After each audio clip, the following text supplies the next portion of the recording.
تو میں جناب لیاقت خٹک صاحب اور ان کے صاحبزادے عبدالاحد خٹک صاحب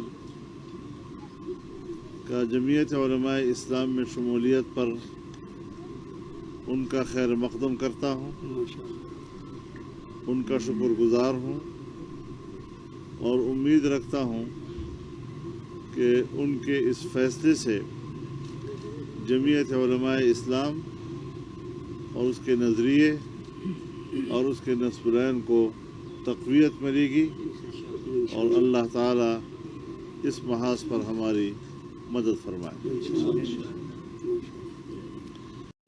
ظاہر ہے لیاقت خٹک صاحب اپنی ایک اہمیت اور حیثیت رکھتے ہیں اور ہمارے ہی صوبے کے سابق وزیر اعلیٰ پرویز خٹک صاحب اور آج کے وزیر دفاع پرویز خٹک صاحب کے بھائی ہیں اور صوبائی اسمبلی کے ممبر ہیں، اور جب ان کے اپنے گھر سے ان پر عدم اعتماد کی آوازیں دنیا نے سن لی ہیں، تو آپ مجھے بتائیں کہ پھر پوری قوم کا کیا حال ہوگا اور قوم کے احساسات کیا ہوں گے۔ ہمارے کپتان صاحب کہتے ہیں میں بڑا کھلاڑی ہوں اور مجھے کاؤنٹر کرنا آتا ہے۔ عدم اعتماد کو کاؤنٹر کرنے کا تو وہ سوچ رہا ہے، اپنے اقتدار کو بچانے کے لیے تو وہ سوچ رہا ہے اور اپنے کرتب کی بات کرتا ہے۔ کیا اس نے ملک میں مہنگائی کے لیے کوئی ایسی کوشش کی اور ایسی کوئی صلاحیت استعمال کی؟ کیا اس ملک میں عام آدمی کی غربت اور پاکستان کی معیشت کی تباہی کے لیے کیا اس کے پاس صلاحیت ہے؟ کیا اس نے ان نوجوانوں کو کہ جن کو انہوں نے 1 کروڑ نوکریوں کا لالچ دیا تھا اور اس میں وہ ناکام رہا، اپنی اس ناکامی کا دفاع کرنے کی اس کے اندر صلاحیت تھی یا ہے؟ اس نے جو 50 لاکھ گھروں کا، 300 ڈیموں کا اور پتہ نہیں کیا کیا کچھ دنیا پاکستان میں آئے گی اور ہم سے لوگ نوکریاں مانگیں گے اور کوئی پاکستان سے باہر نہیں جائے گا نوکری کے لیے، اتنے بڑے بلند بانگ دعوے، کم از کم میں تو مطمئن ہوں کہ ہم نے بر وقت کہہ دیا تھا کہ یہ آئیڈیل باتیں، اس کے اندر صلاحیت نہیں ہے، یہ کسی ایجنڈے کے اوپر آ رہا ہے، اس کو تیار کیا جا رہا ہے، لیکن لوگوں نے امیدیں وابستہ کی۔ کیا اپنی وہ صلاحیتیں جو آج وہ اپنے اقتدار کو بچانے کے لیے استعمال کرنے کی باتیں کر رہا ہے، کیا اپنے ان نوجوانوں کے لیے، اس قوم کے لیے، بے گھر لوگوں کے لیے، ملک کی معیشت کو بہتر بنانے کے لیے، لوگوں کو روزگار دینے کے لیے، کیا اس کے پاس صلاحیت ہے کہ وہ اس کو استعمال کر سکے؟ صلاحیتوں سے عاری۔ اور نبی علیہ الصلوۃ والسلام نے فرمایا ایک زمانہ آئے گا کہ ایسے لوگ کہ جن کے اندر نہ علم ہوگا، جن کے اندر نہ عقل ہوگی، جن کی جو گھٹیا قسم کے لوگ ہوں گے، وہ عوام کی بات کر رہے ہوں گے۔ آج اس عمران خان کی صورت میں ہم رسول اللہ صلی اللہ علیہ وسلم کی اس پیشن گوئی کو حقیقت دیکھ رہے ہیں اس وقت۔ آج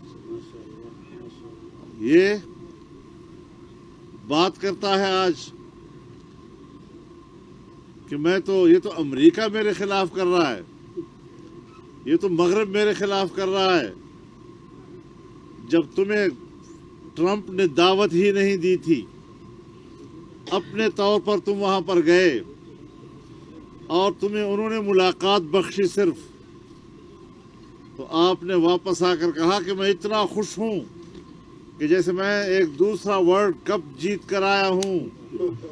ٹرمپ کے ملاقات پر اس قسم کی خوشیاں منانا اور جشن منانا یہ اس کے ایجنٹ ہونے کی دلیل ہے.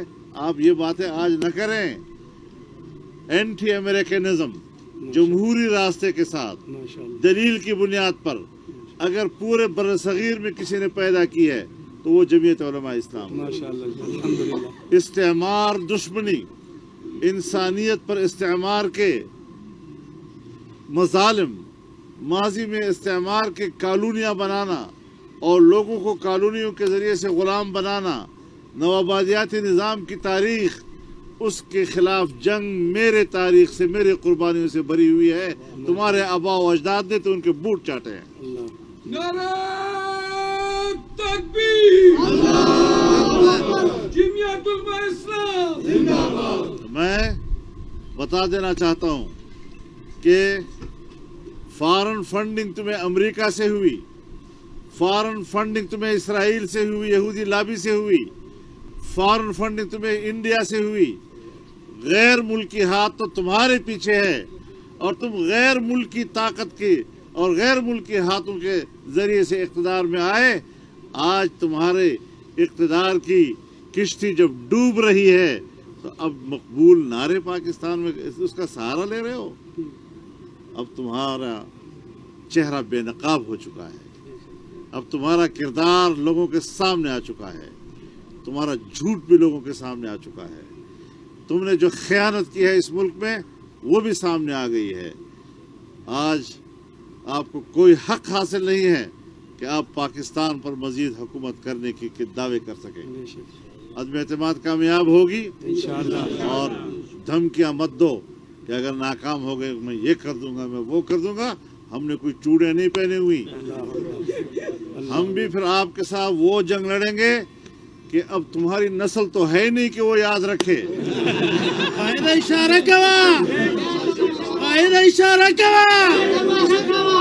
تمہاری نسل تو یہ جو آج کل وہ ہمیں دنیا کی سیاست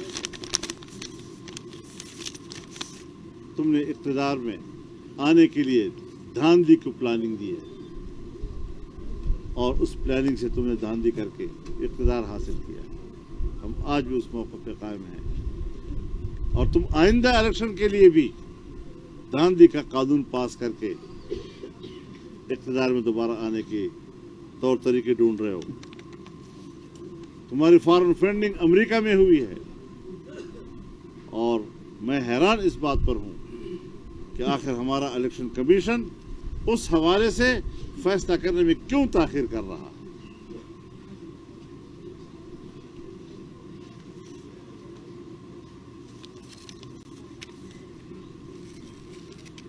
پھر کہتا ہے میں نے امریکہ کو اڈے دینا.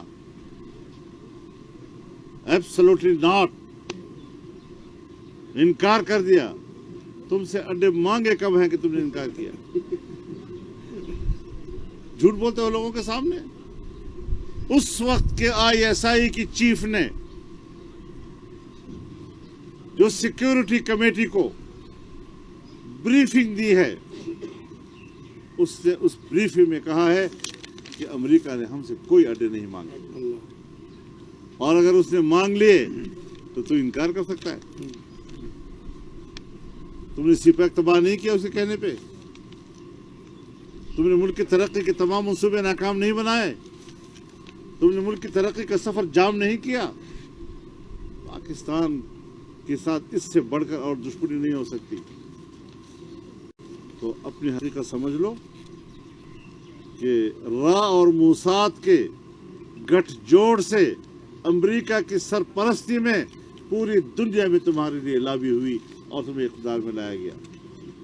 آج بات کرتے ہو ہمارے ساتھ کہ غیر ملکی لوگ مجھے ہٹا رہے ہیں. ہاں، تم جنہوں نے تمہیں غلام چنا تھا اور تمہیں اپنی غلامی کے لیے چنا تھا، تمہارا آقا بھی تم سے مایوس ہو گیا ہے. تم اتنے نااہل ہو. کل علی مولا اینما یوجہ لا یأتی بخیر. قرآن کریم ایک ایسے غلام کہ جو اپنے آقا پہ بوجھ بن جائے، کہتا ہے جدھر جاتا ہے خیر ساتھ نہیں لاتا. یہ اس کا مصداق ہے آج کل. تو اس حوالے سے ہاں آپ کا اپنا ایڈوائزر ہے، اور معید یوسف صاحب، اس ایڈوائزر نے کہا کہ امریکہ نے، جو امریکہ سے آیا ہے، جو امریکہ سے آپ نے لا کر اپنا مشیر بنایا ہے، وہ کہتا ہے کہ کوئی اڈے امریکہ نے نہیں مانگے. آپ کہاں سے بول رہے ہیں کہ امریکہ نے اڈے مانگے اور میں نے انکار کر دیا؟ تمہارے اوقات ہے کہ تم انکار کر سکو؟ بڑی بڑی باتیں کرنا، یہ وقت گزر چکا ہے تیرا. اب تم بے نقاب ہو چکے ہو، اب تم ایکسپوز ہو چکے ہو. اب دوبارہ وہ باتیں نہ دہراؤ، وہ دن گزر گئے.